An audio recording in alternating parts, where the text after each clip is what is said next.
제 이식은 기다림이 아니라 고통입니다. 저는 캐나다 토론토 종합병원의 장기이식외과 전문의 마이클 코너입니다. 수많은 환자의 생명을 구하는 일이 제 일상이었지만 정작 제 딸 에밀리의 생명 앞에서는 한없이 무력했습니다. 10년 전 에밀리는 생후 4개월 만에 선천성 신장기형 진단을 받았습니다. 아이의 신장은 태어날 때부터 제 기능을 하지 못했고 신속한 이식만이 살 길이었습니다. 아내와 저는 모두 의사였지만 그때는 그저 불안에 떨던 부모일 뿐이었습니다. 다행히 기증자를 빨리 찾았고 에밀리는 첫 생일 전에 새 신장을 받을 수 있었습니다. 그렇게 10년의 시간이 흘렀습니다. 에밀리는 자랐고 저는 매일 아침 아이가 먹는 면역 억제제를 지켜보며 하루를 시작했습니다. 모든 것이 평화로웠습니다. 하지만 평화는 오래가지 않았습니다. 아빠, 소변이 이상해요. 새벽에 들려온 에밀리의 목소리가 아직도 귓가에 생생합니다. 소변에서 피가 섞여 나왔고 아이는 극심한 통증을 호소했습니다. 병원에 도착해 검사를 시작했을 때 저는 이미 최악을 예감하고 있었습니다. 만성 이식 거부 반응입니다. 항체 수치가 위험 수준을 넘었어요. 토론토 소아병원 최고의 전문가들이 내린 진단이었습니다. 에밀리의 몸이 10년간 함께 해온 신장을 이제 적으로 인식하기 시작한 것입니다. 의사로서 저는 이런 경우가 얼마나 치명적인지 잘 알고 있었습니다. 10명 중 7명은 결국 신장 기능이 완전히 상실됩니다. 평소 같았으면 재이식을 준비했겠지만 에밀리의 경우는 달랐습니다. 즉시 재이식은 불가능합니다. 항체 수치가 너무 높아요. 최소 8개월에서 1년은 기다려야 합니다. 동료 의사의 말이었지만 아버지로서 그 말은 제 가슴에 비수처럼 꽂혔습니다. 캐나다의 소아 장기 이식 시스템은 세계적 수준이지만 재이식의 경우 평균 대기 기간이 무려 11개월에 달합니다. 이 기간 동안 아이가 건강을 유지할 수 있을 리 없습니다. 투석으로 버틴다고 해도 만성 거부 반응 상태에서는 신장 기능 유지율이 채 절반도 되지 않습니다. 에밀리는 날이 갈수록 쇠약해졌습니다. 면역 억제제 용량을 높이면 감염 위험이 커지고 줄이면 거부 반응이 가속화됩니다. 딜레마 속에서 아이는 점점 병상에 눕는 시간이 많아졌습니다. 학교도 못 가고 친구들도 못 만나고 좋아하던 발레도 그만둬야 했습니다. 코너 선생님, 현재로서는 투석을 유지하면서 기다리는 것 외에는 방법이 없습니다. 매일매일 같은 말만 듣고 있었습니다. 의사였기에 더 절망적이었습니다. 그들이 말하는 기다림이 무엇을 의미하는지 너무 잘 알았으니까요. 그것은 단순한 시간의 흐름이 아니라 에밀리의 몸이 서서히 무너져가는 과정을 지켜보는 고통이었습니다. 병실에서 잠든 에밀리의 창백한 얼굴을 바라보던 어느 밤, 저는 처음으로 의료 시스템을 원망했습니다. 수많은 생명을 구해온 시스템이지만 정작 제 딸 앞에서는 무기력했습니다. 그날 밤 아내는 저를 안아주며 속삭였습니다. 당신은 아버지이기 전에 의사예요. 다른 방법을 찾을 수 있을 거예요. 그 말을 들으며 문득 오래전 기억이 떠올랐습니다. 10년 전 학술교류 차 방문했던 서울의 한 병원에서 보았던 혁신적인 치료법. 당시에는 그저 흥미로운 연구 정도로만 생각했었는데 지금 에밀리에게 그것이 필요했습니다. 저는 결심했습니다. 의사로서의 지식과 아버지로서의 사랑, 이 두 가지를 무기로 에밀리를 위한 길을 찾아 나서기로. 그리고 그 길은 예상치 못하게 대양을 건너 한국으로 이어졌습니다. 에밀리의 상황은 시간이 갈수록 악화되었습니다. 신장 기능은 이미 정상의 15% 아래로 떨어졌고 투석 없이는 단 하루도 버티기 힘든 상태였습니다. 하지만 우리에게는 더 큰 위기가 찾아왔습니다. 에밀리의 복부에 심각한 염증이 생긴 것입니다. 복막염입니다. 당분간 복막 투석은 불가능할 것 같네요. 주치의의 말에 저는 숨이 멎는 것 같았습니다. 복막 투석은 에밀리에게 가장 부담이 적은 투석 방법이었습니다. 이제 남은 건 혈액 투석뿐이었죠. 매일 4시간씩 굵은 바늘을 에밀리의 가느다란 팔에 꽂아야 했습니다. 제 아이가 매일 울며 괴로워하는 모습을 지켜보는 것은 고문이었습니다. 아야, 너무 아파요, 아빠. 투석실에서 나오는 에밀리의 얼굴은 점점 생기를 잃어갔습니다. 마른 얼굴에 창백한 피부, 한때 반짝이던 눈빛은 사라진 지 오래였습니다. 3주차 투석이 끝난 날, 에밀리가 저에게 물었습니다. 아빠, 예전에 나 데려갔던 그 한국 병원, 거긴 안 돼? 그 질문에 저는 멈칫했습니다. 에밀리가 기억하고 있었던 겁니다. 6살 때 학회 참석차 저와 함께 한국에 갔었고, 당시 서울 아산병원을 방문했던 적이 있었습니다. 그때 에밀리는 병원 소아과에서 친절한 간호사들에게 한국 전통 종이접기를 배웠습니다. 지금까지 그 기억을 간직하고 있었다니. 한국, 거긴. 말을 잇지 못했습니다. 사실 10년 전 그 방문에서 저는 깊은 인상을 받았습니다. 서울 아산병원의 소아 신장이식센터는 당시 혁신적인 면역 억제제 맞춤 시스템을 도입하고 있었죠. 환자의 HLA 항원과 항체 프로파일을 정밀하게 분석해 개인별 맞춤 약물 요법을 적용하는 기술이었습니다. 그날 밤, 에밀리가 잠든 후 저는 오래된 명함 한 장을 찾아냈습니다. 김진영 교수. 당시 저를 안내해 주셨던 서울 아산병원의 소아신장과 교수님이었습니다. 시차를 계산하고 이메일을 보냈습니다. 답장은 기대하지 않았습니다. 10년이 지났고 이메일 주소도 바뀌었을 테니까요. 하지만 놀랍게도 단 3시간 만에 답장이 왔습니다. 코너 교수님, 기억합니다. 에밀리의 상황은 매우 안타깝습니다. 환자 기록을 보내주시면 바로 검토하겠습니다. 한국으로 오실 수 있다면 환영합니다. 그리고 김 교수님은 덧붙였습니다.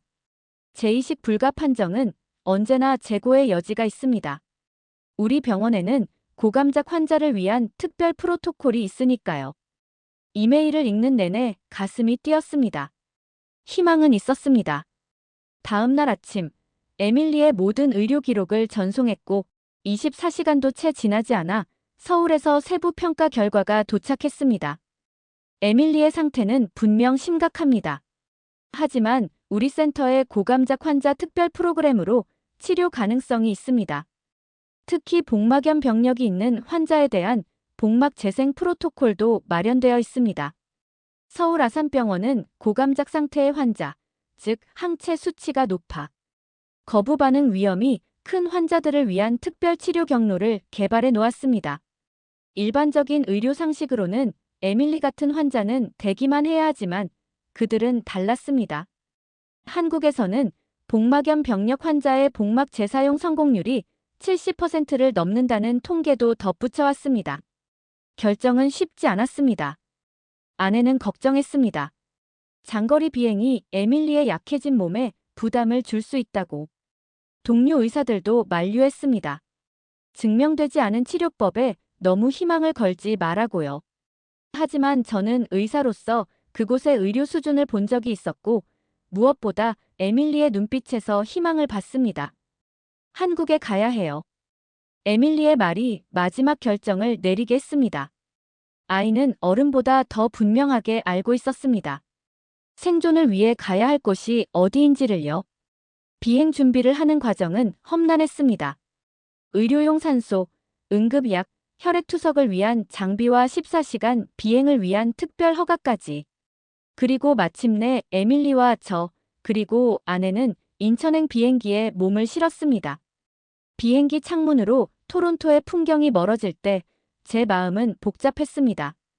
이 결정이 옳은 걸까? 에밀리를 구할 수 있을까?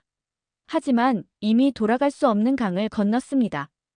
우리 앞에는 미지의 여정이 놓여 있었고 서울에서는 이미 에밀리를 기다리고 있었습니다. 한국은 달랐습니다. 인천공항에 도착했을 때 저희를 맞이한 것은 서울 아산병원에서 파견된 의료진이었습니다. 에밀리를 위한 특별 구급차가 이미 대기하고 있었고 공항 게이트에서 곧바로 병원으로 이동하는 통로가 마련되어 있었습니다. 이런 신속함에 첫 번째 놀라움을 느꼈습니다. 해외 중증 환자를 위한 패스트 트랙입니다. 에밀리를 위해 팀이 기다리고 있습니다. 저희를 맞이한 국제진료센터 코디네이터의 말에서 자신감이 느껴졌습니다. 12시간의 비행으로 에밀리는 지쳐 있었고 산소 포화도도 약간 떨어져 있었습니다. 구급차 안에서 간호사가 에밀리의 수치를 체크하며 이미 병원에 실시간으로 데이터를 전송하고 있었습니다. 서울 아산병원에 도착한 순간 마치 시계 태엽이 돌아가듯 모든 것이 움직이기 시작했습니다. 에밀리는 바로 소아중환자실로 이동했고 혈액투석팀이 즉시 에밀리의 상태를 확인했습니다. 병원 도착 30분 만에 김진영 교수님을 만났습니다. 코너 박사님, 오랜만입니다. 에밀리는 이제 안전합니다. 저희와 함께라면. 교수님의 따뜻한 미소가 14시간의 불안을 녹여주었습니다. 김 교수님은 바로 에밀리의 상태를 직접 확인했고 복막경 검사와 혈관 정밀 초음파를 그 자리에서 지시했습니다. 캐나다였다면 각 검사를 예약하고 부서를 옮겨다니며 며칠이 걸렸을 텐데 이곳에서는 모든 전문가가 에밀리의 병상으로 찾아왔습니다. 복막은 생각보다 상태가 좋습니다. 재생 가능성이 충분합니다. 복막 전문의의 진단이 나왔습니다. 그리고 혈관외과 전문의도 놀라운 소식을 전했습니다. 혈관 상태가 나쁘긴 하지만 미세혈관 기법으로 새 투석 경로를 확보할 수 있습니다. 캐나다 차트에는 불가능하다고 되어 있던데 우리는 가능합니다. 그 말에 저는 눈시울이 뜨거워졌습니다. 캐나다에서는 에밀리의 혈관이 너무 망가져 장기적인 혈액투석은 어렵다는 결론이었는데 여기서는 다른 시각으로 접근하고 있었습니다. 모든 검사가 끝난 후 김 교수님은 저희 부부를 회의실로 안내했습니다. 그곳에는 이미 에밀리의 치료에 관여할 모든 전문가 10명이 모여 있었습니다. 신장내과, 소아과, 면역학, 영양학, 심리학, 간호부까지. 회의는 단 한 명의 환자, 에밀리만을 위한 것이었습니다. 우리는 장기만 보는 게 아니라 몸 전체를 봅니다. 김 교수님의 이 말이 저에게는 가장 큰 깨달음이었습니다. 의학이 고도로 전문화되면서 종종 환자를 부분으로만 바라보는 오류를 범하곤 했는데 여기 의료진은 에밀리의 신장뿐 아니라 전체 상태를 통합적으로 접근하고 있었습니다. 회의는 2시간 넘게 진행되었고 그 결과 에밀리만을 위한 맞춤형 치료 계획이 수립되었습니다. 복막 재생을 위한 특수항생제 프로토콜, 면역 조절을 위한 새로운 약물 조합, 그리고 투석 주기를 에밀리의 생체 리듬에 맞게 조정하는 계획까지. 모든 것이 에밀리를 위해 재설계되었습니다. 첫날 밤, 에밀리는 새로운 투석 일정에 따라 치료를 받았습니다. 평소 투석 후에는 항상 메스꺼움과 어지러움을 호소했는데 이번에는 달랐습니다. 에밀리는 침대에 앉아 간식을 먹을 수 있었고 처음으로 미소를 지었습니다. 아빠, 오늘은 아프지 않아요. 그 말을 들었을 때 저는 눈물을 참을 수 없었습니다. 한국에 온 지 단 하루 만에 에밀리는 처음으로 거부 반응 없는 하루를 보낸 것입니다. 다음 날 아침, 에밀리의 혈액 검사 결과가 나왔습니다. 신장 기능을 나타내는 크레아티닌 수치가 미세하게 개선되었고 면역 지표도 안정화되기 시작했습니다. 김 교수님은 담담하게 말했지만 그 눈빛에서 자신감이 느껴졌습니다. 코너 박사님, 아직 시작에 불과합니다. 하지만 에밀리의 몸이 우리 치료에 반응하고 있어요. 그날 오후, 에밀리는 병원 내 소아 놀이터에서 잠시 시간을 보낼 수 있었습니다. 항상 침대에만 누워있던 아이가 다른 환자들과 함께 색칠 공부를 하는 모습을 보니 가슴이 뭉클했습니다. 병원 라운지에서 커피를 마시며 아내와 나는 처음으로 희망을 이야기했습니다. 아내는 속삭였습니다. 믿을 수 있을까요? 정말 에밀리가 좋아질 수 있을까요? 저는 의사로서의 직감이 말했습니다. 그렇다고. 이곳은 달랐습니다. 캐나다에서 최선이라고 배워온 치료법의 한계를 넘어서는 무언가가 여기 있었습니다. 그것은 단순한 기술이나 장비의 차이가 아니었습니다. 환자를 바라보는 시각, 불가능해 보이는 상황에서도 가능성을 찾아내는 끈기, 그리고 각 분야 전문가들의 유기적인 협력이었습니다. 그 순간 저는 깨달았습니다. 우리가 한국에 온 것은 에밀리의 생명을 구하기 위한 결정이었지만 동시에 제가 의사로서 새롭게 배우는 여정이 될 것이라는 것을. 에밀리의 병실로 돌아오니 아이는 처음으로 평화롭게 잠들어 있었습니다. 한국의 의료진이 약속한 기적의 첫 단계가 시작된 것입니다. 서울 아산병원에서의 일주일은 저의 세계관을 완전히 바꿔놓았습니다. 에밀리의 상태는 매일 조금씩 호전되어 갔고 무엇보다 아이의 표정에 생기가 돌아오기 시작했습니다. 이식된 신장의 기능은 여전히 충분치 않았지만 한국의 의료진은 불가능해 보였던 균형점을 찾아가고 있었습니다. 셋째 날 아침, 에밀리의 병실에 김진영 교수님이 예정에 없던 방문을 했습니다. 전날 밤 에밀리의 체온이 약간 올랐다는 보고를 받고 새벽에 병원에 나와 직접 상태를 확인하러 온 것이었습니다. 걱정 마세요. 면역억제제 조정에 따른 일시적 반응입니다. 이미 체온이 정상으로 돌아왔어요. 김 교수님은 에밀리의 이마에 손을 얹어보며 말했습니다. 그 순간 저는 의아했습니다. 캐나다에서 교수급 의사가 환자의 미열 때문에 새벽에 출근하는 경우는 없었으니까요.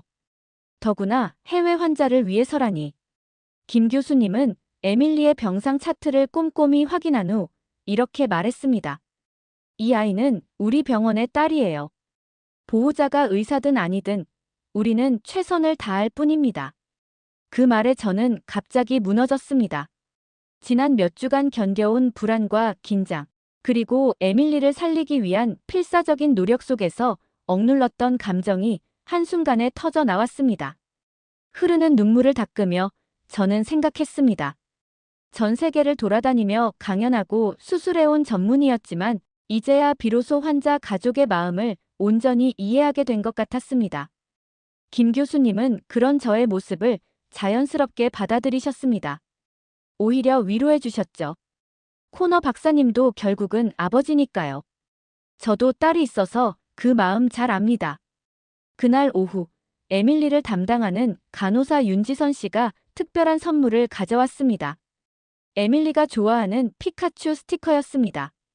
어떻게 알았냐는 제 질문에 간호사는 웃으며 답했습니다. 어제 에밀리가 핸드폰 게임하는 걸 봤어요. 피카츄 캐릭터만 사용하더라고요. 마침 집에 스티커가 있어서요. 이것은 단순한 스티커가 아니었습니다.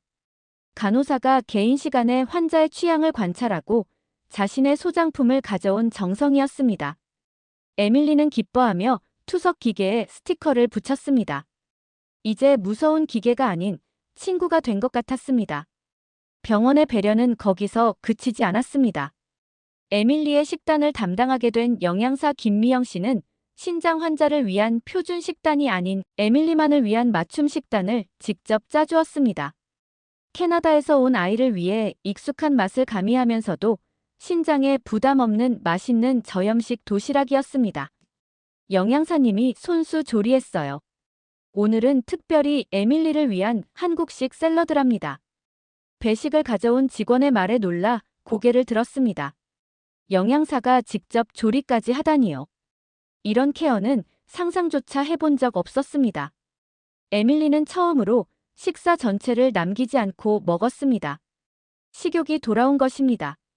병원의 인간적 배려는 의료적 처치에만 국한되지 않았습니다. 임상심리사가 매일 에밀리를 방문해 그림 그리기와 이야기 나누기를 통해 아이의 불안을 관리해 주었고, 물리치료사는 침대에 오래 누워 약해진 근육을 위한 맞춤형 운동법을 알려주었습니다. 한 번은 원예치료사가 찾아와 에밀리와 함께 작은 화분을 만들기도 했습니다. 어느 날 밤, 에밀리의 수면 패턴을 알아차린 야간. 간호사는 아이가 잠들기 어려워할 때 조용히 동화책을 읽어주었습니다. 에밀리가 잠든 후에도 간호사는 곁을 지키며 모니터를 주시했습니다. 그 모습이 마치 자신의 아이를 돌보는 어머니 같았습니다. 이런 정성 어린 케어는 에밀리의 회복에 눈에 띄는 영향을 미쳤습니다. 의학적 처치도 중요했지만 아이의 정서적 안정이 회복 속도를 높이고 있었습니다. 세계 최고 수준의 의료 기술과 따뜻한 인간미가 결합된 이곳에서 에밀리는 밝은 에너지를 되찾고 있었습니다. 어느 날 에밀리가 문득 물었습니다. 아빠, 이 병원 사람들은 왜 이렇게 친절해요? 우리 병원하고 달라요. 10살 아이의 질문에 어떻게 답해야 할지 고민했습니다. 결국 솔직하게 말했습니다. 의술도 중요하지만 환자를 가족처럼 생각하는 마음이 있기 때문이지. 그날 밤, 아내와 저는 병원 카페테리아에서 오랜만에 깊은 대화를 나눴습니다. 아내는 말했습니다. 여기에 와서야 알게 됐어요. 의료란 질병만 치료하는 게 아니라 사람을 돌보는 일이라는 걸요. 저 역시 같은 생각이었습니다. 캐나다의 의사였던 저는 여기서 비로소 보호자로서의 마음을 이해받고 있었습니다. 전문가와 보호자 사이의 경계가 사라지고 함께 에밀리의 회복을 위해 노력하는 하나의 팀이 된 기분이었습니다. 집을 떠나온 지 10일째 되던 날, 에밀리는 처음으로 휠체어를 타고 병원 정원을 나갈 수 있게 되었습니다.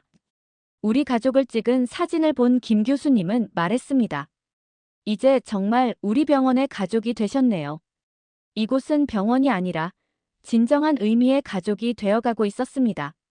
서울에 도착한 지 6주가 지난 어느 날 아침, 김진영 교수님이 환한 미소와 함께 에밀리의 병실로 들어왔습니다. 손에는 최신 검사 결과지가 들려 있었습니다. 코너 박사님, 믿기 어려운 소식입니다. 에밀리의 신장 기능이 안정화되기 시작했어요. 면역 수치도 정상 범위로 돌아오고 있습니다. 저는 결과지를 받아들고 눈을 의심했습니다. 크레아티닌, BUN, GFR 수치가 모두 개선되고 있었습니다. 특히 항체 수치가 현저히 낮아져 있었습니다. 캐나다에서는 상상조차 할 수 없었던 결과였습니다. 어떻게 이런 일이? 김 교수님은 침착하게 설명해 주셨습니다. 서울 아산병원의 면역조절 장기지연 치료 전략이 효과를 보이고 있다고요. 일반적인 치료법은 거부 반응을 억제하는 데 집중하지만 그들은 환자의 면역 체계와 이식 장기 사이의 균형을 맞추는데 초점을 맞췄다고 했습니다. 에밀리의 독특한 면역 프로필에 맞춤화된 약물 조합과 정밀한 투약 일정, 그리고 무엇보다 복합적 치료 접근법이 효과를 발휘했다는 것입니다. 그날 오후 의료진은 에밀리의 투석 주기를 줄이기로 결정했습니다. 주 5회에서 3회로, 그리고 시간도 4시간에서 3시간으로 단축했습니다. 점진적으로 신장이 자체적인 기능을 회복할 수 있도록 하는 전략이었습니다. 에밀리는 날이 갈수록 활기를 되찾았습니다. 병원 내 학습 프로그램에 참여하기 시작했고 한국 아이들과 교류하며 간단한 한국어 단어들도 배웠습니다. 어느 날은 병실에서 나와 병원 로비에서 열린 작은 음악회에 참석하기도 했습니다. 이 모든 것이 6주 전만 해도 꿈도 꾸지 못했던 일들이었습니다. 치료 8주차에 접어들던 날, 김 교수님은 중대한 발표를 했습니다. 투석을 완전히 중단해보려 합니다. 에밀리의 신장이 충분히 기능할 수 있다고 판단됩니다. 이 결정은 의료진 전체의 합의로 이루어진 것이었습니다. 전례 없는 도전이었지만 에밀리의 혈액 검사와 조직 샘플은 긍정적인 신호를 보여주고 있었습니다. 에밀리는 3일간 투석 없이 지내게 되었고 그 결과는 놀라웠습니다. 신장 기능이 약화되지 않고 유지되었습니다. 그렇게 점진적으로 투석 간격을 늘려가며 12주차에 도달했을 때 우리는 기적과도 같은 소식을 들었습니다. 재이식 없이 신장 기능이 회복되고 있습니다. 에밀리는 이제 투석에서 완전히 벗어날 수 있을 것 같습니다. 한국 의료진은 재이식 불가 판정을 받은 환자가 원래의 이식, 신장 기능을 회복한 사례로 에밀리의 케이스를 기록하겠다고 했습니다. 소아 신장 이식 환자 중 이런 경우는 극히 드물다고 합니다. 에밀리는 그들의 면역 조절 장기 지연 치료 전략의 성공 사례가 된 것입니다. 치료 16주차, 에밀리는 마침내 퇴원 허가를 받았습니다. 투석 없이도 신장 기능이 안정적으로 유지되고 있었고 외래 진료로 관리가 가능한 상태가 되었습니다. 그날 소아과 의료진 모두가 모여 에밀리의 퇴원을 축하해 주었습니다. 간호사들은 작은 케이크를 준비했고 에밀리가 그동안 그린 그림들로 작은 전시회도 열어주었습니다. 에밀리는 퇴원하는 날 김 교수님에게 직접 그린 그림을 선물했습니다. 그림 속에는 에밀리와 저희 가족, 그리고 서울 아산병원의 의료진들이 함께 손을 잡고 있었습니다. 그림 아래에는 서툰 한글로 감사합니다라고 적혀 있었습니다. 퇴원 후 저희 가족은 서울의 작은 아파트에 머물며 정기적인 외래 진료를 이어갔습니다. 에밀리의 상태는 계속해서 안정적이었고 심지어 신장 기능이 조금씩 향상되는 놀라운 진전까지 보였습니다. 이제 한 달에 한 번 검진만으로도 충분했습니다. 그러던 어느 날 김 교수님이 저를 연구실로 초대했습니다. 에밀리의 치료 과정과 성과를 담은 논문을 보여주시며 공동 연구를 제안하셨습니다. 코너 박사님, 에밀리의 사례는 재이식 불가 환자들에게 큰 희망이 될 수 있습니다. 이 치료법을 세계적으로 알리는데 함께하면 어떨까요? 그때 저는 결심했습니다. 캐나다로 돌아가는 것이 아니라 이곳 한국에 남아 이 혁신적인 치료법을 더 연구하고 발전시키는 데 기여하고 싶었습니다. 에밀리의 생명을 구한 그 지식을 더 많은 아이들에게 전하고 싶었습니다. 아내와의 긴 대화 끝에 우리는 한국에 정착하기로 결정했습니다. 캐나다 병원의 사직서를, 에밀리의 학교에는 전학 신청서를 제출했습니다. 서울 아산병원은 제게 객원교수 자격으로 연구와 진료를 병행할 수 있는 기회를 제공했습니다. 퇴원 6개월 후 에밀리는 서울의 국제학교에 입학했습니다. 아이는 놀라울 정도로 빠르게 적응했고 이제는 한국 친구들과 어울리며 한국어도 조금씩 배우고 있습니다. 무엇보다 건강하게 학교 생활을 즐기는 모습이 저희에게는 가장 큰 선물이었습니다. 에밀리의 상태를 알게 된 캐나다 의료진들이 서울 아산병원을 방문하기 시작했습니다. 그들은 한국의 치료법을 배우고 싶어 했고 저는 두 나라 의학계 사이의 가교 역할을 하게 되었습니다. 한국의 소아신장이식 프로토콜은 이제 북미와 유럽의 여러 병원에서도 시험 적용되기 시작했고 초기 결과는 매우 고무적이었습니다. 에밀리가 서울에 온 지 1년이 되던 날 저희 가족은 한강공원에서 작은 파티를 열었습니다. 김 교수님과 에밀리를 담당했던 간호사들도 함께했습니다. 에밀리는 행복하게 웃으며 자전거를 타고 달렸습니다. 투석 기계와 병실 침대에 묶여있던 과거는 이제 먼 기억이 되어가고 있었습니다. 그날 저녁 한강의 노을을 바라보며 김 교수님에게 말했습니다. 이제 의사로서 남겠습니다. 이 치료를 전 세계에 전파하고 싶습니다. 김 교수님은 미소 지으며 고개를 끄덕였습니다. 한국은 제 딸을 살렸고 저에게 의료의 의미를 다시 가르쳐 주었습니다. 첨단 의술과 따뜻한 인간미가 결합된 곳, 불가능을 가능으로 바꾸는 헌신의 의료 정신. 이제 저는 그 정신을 배우는 학생이자 그것을 세계에 전하는 전령사가 되었습니다. 에밀리가 달려와 제 손을 잡았습니다. 아이의 얼굴에는 생기가 넘쳤고 눈빛은 미래에 대한 희망으로 빛나고 있었습니다. 그 순간 저는 확신했습니다. 우리의 긴 여정이 끝난 것이 아니라 새로운 시작점에 서 있다는 것을. 한국에서의 새 삶은 또 다른 기적의 연속이 될 것입니다. 구독자님들, 오늘 사연 중 가장 인상 깊은 부분을 댓글로 공유해 다른 분들과 함께 의견 나눠보세요. 저도 읽어보며 소통하겠습니다.